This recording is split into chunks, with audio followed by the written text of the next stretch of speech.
If you'd like to grow a vegetable crop that's well adapted to Oklahoma conditions, then the southern pea is an excellent choice for your garden. The southern pea takes poor soils and it needs to be planted after the spring crop harvest, which would mean when the soil temperatures get up around 70 degrees, which would be about the time you'd start putting in cucurbits and okra, some of those. So it likes warmer temperatures. And it takes anywhere from, say, 65 to 80 days from seeding to harvest, so there's a big variation depending on the cultivars. We're trying a couple of new ones this year, one called Gene Green, which was developed from the Alabama Research Station. And this particular one is a more compact plant that's vining, but it sets the pods up above the plant so it's easy to harvest them. And we've shared the seed with some of our ambassadors, and they were commenting on that particular characteristic too. Now, this particular plant is supposed to be somewhat resistant to some of the mosaic viruses, and that's what we're seeing here, the speckling. So I'm not really sure if it's the one it's tolerant to or if we've just got some contaminated seed or what, but it really hasn't affected the harvest too much. The ones over here to the right are developed from the University of Arkansas. And this particular one is also a dwarf plant. This cultivar is called Early Acre, and you can see that it also sets the pods up above the plants, but just like its name implies, Early Acre, it is extremely early. We've already harvested most of these.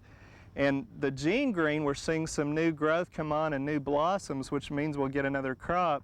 I don't see that quite as much here, although there's a few blossoms starting to show up as well, and that's pretty much coming hand in hand with these new cooler temperatures and rainfalls that we're getting.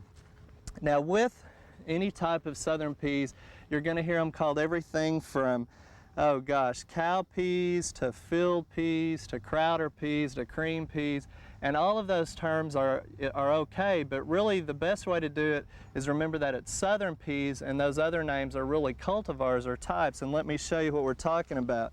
This is the Gene Green right here in front of me, and it is an eyed pea or black-eyed pea, but sometimes that's mislabeled too, because some of them now are pink-eyed, but usually they're a greenish color and then not so dark, but once they start to dry they turn a darker color, which gives them the eyed appearance. And you can see those some nice pods there. The one in the center is a cream type of pea, and this is the Early Acre, so it's more of a solid color, a creamy color, used a lot for soups and those types of things, and it doesn't have a specific eye on it.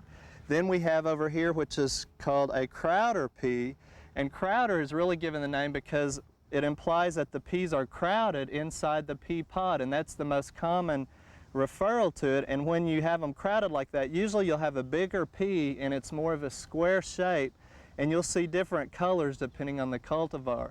There's also field peas, which I don't have any here to show you, but usually those are heirloom types that are more colorful but solid colors. And also there's calico peas, and the calicos are the ones that are usually spotted like peas, and both of those are primarily started out as forage type crops for livestock, but now have made their way into the garden. So those are all types of southern peas. Now you can harvest southern peas at various stages. One stage is called a snapsel, where you just snap them and use them kind of like beans. Another one would be the green shell stage, which is where the pea is actually mature and got its color.